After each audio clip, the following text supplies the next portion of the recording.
Hello friends, नमस्ते। कैसे हैं आप सब? स्वागत है आपका आपके अपने चैनल मीडू स्टडी में। मैं हूं आपका दोस्त आशुतोष, आई एम इंदौर से।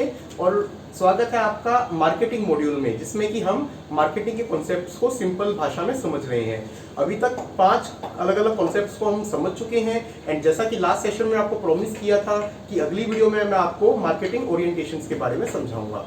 तो आज हम बात करेंगे कि अलग अलग मार्केटिंग ओरिएंटेशंस क्या हो सकती है एक कंपनी की। सबसे पहले मार्केटिंग मैनेजमेंट ओरिएंटेशन होती क्या है? देखिए, ओरिएंटेशन या फिलॉसफी बेसिकली ये है कि आप अपने किस विचारधारा पे काम करके अपने पॉलिसीज को बनाते हैं और किस हिसाब से आप अपनी पॉलिसीज को डिजाइन करते हैं। ये कंपनी टू कंपनी वेरी कर सकता है और उसी के बेसिस पे हमारी 5 अलग अलग ओरिएंटेशंस होती हैं: production, product, selling, marketing and societal marketing.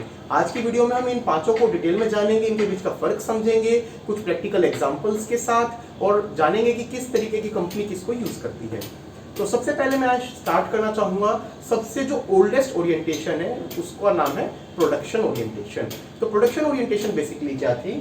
उसमें यह था कि उस विचारधारा में यह माना जाता था कि कंज्यूमर उस प्रोडक्ट को फेवर करता है जो कि अवेलेबल हो और हाईली अफोर्डेबल हो। तो कंपनी का सिर्फ ये काम है कि प्रोडक्ट को बनाते जाना और उसको डिस्ट्रीब्यूट करके मतलब पहुंचाते जाना। तो सिर्फ 2 चीज एक्टिविटीज पे इसमें फोकस होता था, प्रोडक्शन पे और डिस्ट्रीब्यूशन पे। हमें ये आज से आप लगा लीजिए 40-50 साल पहले इसी कॉन्सेप्ट पे काम होता था, और उस टाइम पे कस्टमर की नीड डिमांड को लेके कोई सर्वे नहीं होता था। कंपनी का पूरा फोकस इन 2 एक्टिविटीज पे होता था। अब इसका नुकसान क्या हो सकता है? जो हमने पहले बात की थी, मार्केटिंग मायोपिया। आप अपने ऊपर ही फोकस करे जा रहे हैं, ये तो सोच नहीं रहे कंज्यूमर को क्या चाहिए। कल को आएगी कोई कंपनी जो कंज्यूमर को सोच के कुछ ले आएगी और आप वहीं के वहीं रह जाएंगे। तो फ्रेंड्स, ये था प्रोडक्शन कॉन्सेप्ट। अब इसके बाद जो नेक्स्ट कॉन्सेप्ट आया वो आया प्रोडक्ट कॉन्सेप्ट। अब प्रोडक्ट कॉन्सेप्ट में क्या हुआ? प्रोडक्ट कॉन्सेप्ट फिलॉसफी ये कहता है कि हम प्रोडक्ट के फीचर्स को, कैरेक्टरिस्टिक्स को और प्रोडक्ट की परफॉर्मेंस को, क्वालिटी को फोकस करें। तो जो कंपनी इस पे फोकस करती है ना, वो प्रोडक्ट पे काम करती रहती है कि कैसे प्रोडक्ट को बेहतर बनाया जाए, उसका सिर्फ ये काम है। लेकिन अब वो फिर से क्या मिस कर रही है? वो वही मिस कर रही है जिसकी हमने बात की थी, वो कंज्यूमर को मिस कर रही है और सारा फोकस डाल रही है प्रोडक्ट पे। इससे क्या हो सकता है? इससे फिर से मार्केटिंग मायोपिया हो। तो फ्रेंड्स, ये था हमारा सेकंड कॉन्सेप्ट, प्रोडक्ट कॉन्सेप्ट। अब इसके बाद आता है अगला कॉन्सेप्ट, सेलिंग कॉन्सेप्ट। सेलिंग जैसा कि नाम से समझ में आ रहा है, बेचना। और बेचने का क्या मतलब कि सिर्फ इस पे फोकस ये होगा कि आप जो है लार्ज स्केल प्रमोशन करते जाओ और सेलिंग पे एफर्ट्स डालते जाओ। और इसकी सबसे ज्यादा जरूरत कहाँ पड़ती है? ऐसे प्रोडक्ट्स पे पड़ती है जो कोई ना खरीदना चाहे, जिसको हम बोलते हैं अनसॉट प्रोडक्ट्स। अब इसका एग्जांपल ले लीजिए, इंश्योरेंस।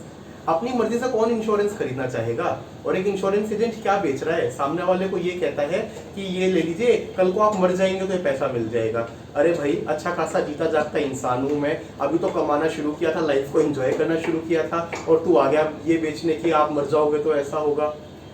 बट इस तरीके के प्रोडक्ट्स भी मार्केट में एग्जिस्ट करते हैं, उसमें सेलिंग कॉन्सेप्ट यूज होता है। अब ये क्यों रिस्की होता है? देखिए, रिस्की इसलिए होता है कि इसमें आप फोकस सिर्फ उस ट्रांजैक्शन पे कर रहे हैं, आप कस्टमर के साथ लॉन्ग टर्म रिलेशनशिप नहीं बना रहे। आपने इंश्योरेंस बेचा, कस्टमर ने प्रीमियम देना शुरू किया और आपका काम फिनिश, तो कस्टमर रिलेशनशिप नहीं बनी। यही दिक्कत होती है सेलिंग कॉन्सेप्ट में। तो जो अभी तक हमने 3 कॉन्सेप्ट पढ़े, उन सबको जो प्रॉब्लम्स थी, किसी में मायोपिया की दिक्कत थी, किसी में ट्रांजैक्शन की दिक्कत थी, वो सारी सॉल्व होती है हमारे नेक्स्ट कॉन्सेप्ट में, जो कि है मार्केटिंग कॉन्सेप्ट। उससे पहले एक बार सेलिंग कॉन्सेप्ट का जो है हम लोग फ्लो भी देख लेते हैं, जो हमने अभी तक बात की थी। उसमें देखिए, फैक्ट्री से स्टार्ट हो रहा है, फोकस है अपना प्रोडक्ट्स के ऊपर। कैसे करेंगे? सेलिंग एंड प्रमोशन से। और हमें लास्ट में इसमें क्या चाहिए? प्रॉफिट चाहिए। बेचा, प्रॉफिट हुआ, इंश्योरेंस वाले से उसके कंपनी क्या पूछेगी? महीने में तूने कितने इंश्योरेंस बेचे और कितने के बेचे, कितना कंपनी को उससे प्रीमियम आ रहा है, खत्म आपका काम। इसके बाद आते हैं हम बड़े कॉन्सेप्ट पे, जो कि है मार्केटिंग कॉन्सेप्ट। तो मार्केटिंग कॉन्सेप्ट में जैसा कि हम अभी तक के 5 सेशंस में भी बात कर चुके हैं, क्या फोकस है? उसमें फोकस है कि आप नीड एंड वांट को जानें और कस्टमर को सुपीरियर वैल्यू दें। नीड से वांट्स आती हैं, वांट से डिमांड आती है, और उस डिमांड को अगर आप कैटर कर रहे हैं तो वैल्यू जनरेट हो रही है। तो ये कौन सा अप्रोच है दोस्तों? ये है कस्टमर सेंटर्ड अप्रोच। फोकस किस पे किया हमने? कस्टमर पे। तो इस वाले कॉन्सेप्ट में जो फोकस होता है ना, वो होता है कि आप कस्टमर्स को चूज करके उसके लिए ठीक प्रोडक्ट बनाइए, ना कि उल्टा।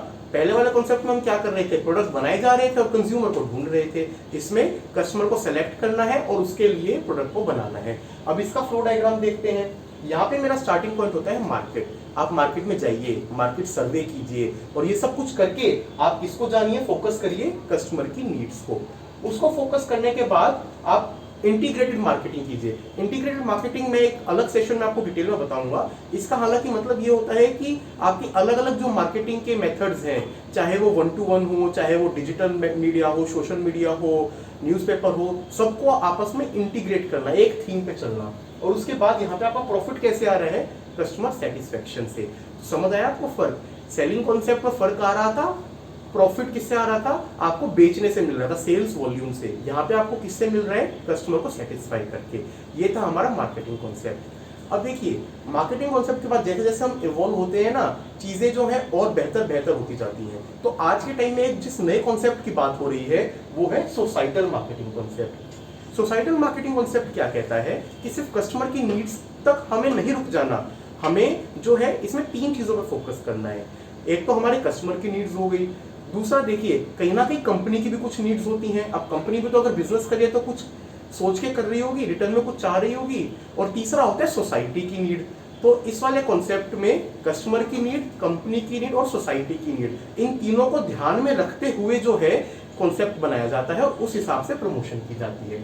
इस कॉन्सेप्ट को मार्केटिंग 3.0 या फिर पर्पस ड्रिवन मार्केटिंग भी कहते हैं।